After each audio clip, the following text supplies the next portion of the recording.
Of course, Peter Schiff, Euro Pacific Capital, joins us on the line from Weston, Connecticut. Peter, good evening to you. You know, now ever since Yellen flagged, easier money for some time to come, the stock markets, I mean, they've been cheering on the sidelines like the pom-pom crowd here. This is, the trend is your friend right now. We got to go with this. We got to go with the flow here, my friend.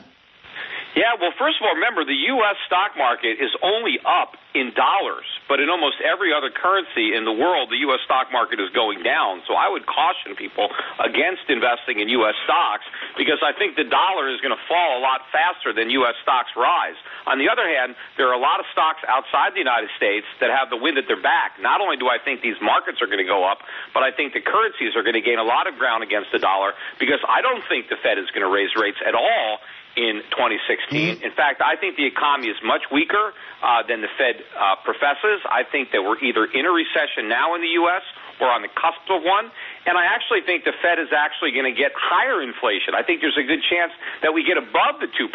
But the Fed is not going to raise rates to rein it in because they're going to be too worried about the recession and rising unemployment, which is actually going to kick in sometime this year. So I think it's a very dangerous time to be in the dollar, but it's a great time to be investing in some of the asset classes that were beaten up when everybody was so convinced a real recovery in the United States and that the Fed was going to be raising rates.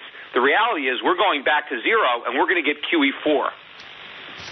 Peter, come on. Where's the optimist in you? What's going on? What's wrong with you, Peter? Everything is looking good. Look at the ADP jobs report. Look at headline inflation. Everything is going great. The Dixie is coming down. It was up and up and up when everything was falling apart and everybody was scrambling for negative rates. What's the matter, Peter? Come on.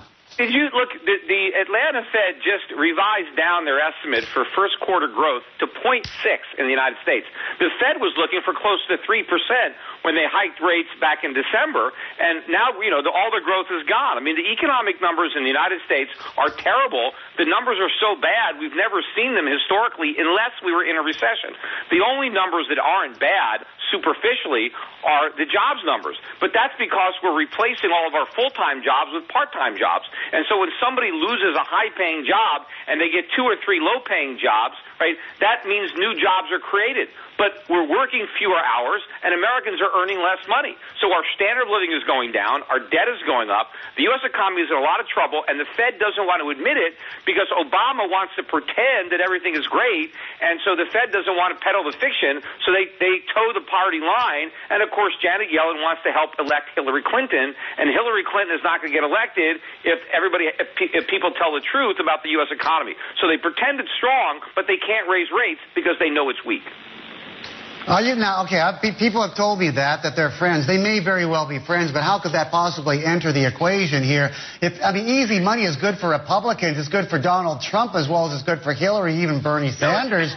Peter, where does the politics come from? This isn't partisan. Come on. Yeah, of course it is. Look, they want to keep the house of cards from imploding until after the next election.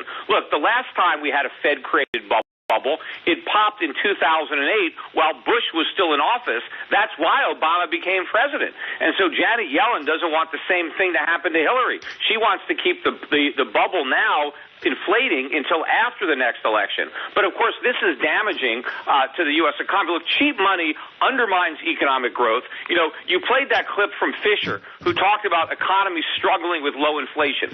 Low inflation is not a problem. In fact, no inflation is better than low inflation. Central bankers are trying to create a problem so they have a solution. The solution is print more money. But the reason these central bankers want to print money is to bail out overly indebted governments and to prop up inflated asset markets. But all of this undermines legitimate economic growth and rising living standards. What we need is not money printing, but goods production. We need more production. We need falling prices so that people can have a higher standard of living. But right now, the biggest enemy of higher living standards are governments and central bankers. Wow, economic growth. I forgot what that is over the last 7.5 years, but we'll leave that for another time and another discussion. Peter, it's great talking to you. You take good care. Peter Schiff joining us from Connecticut.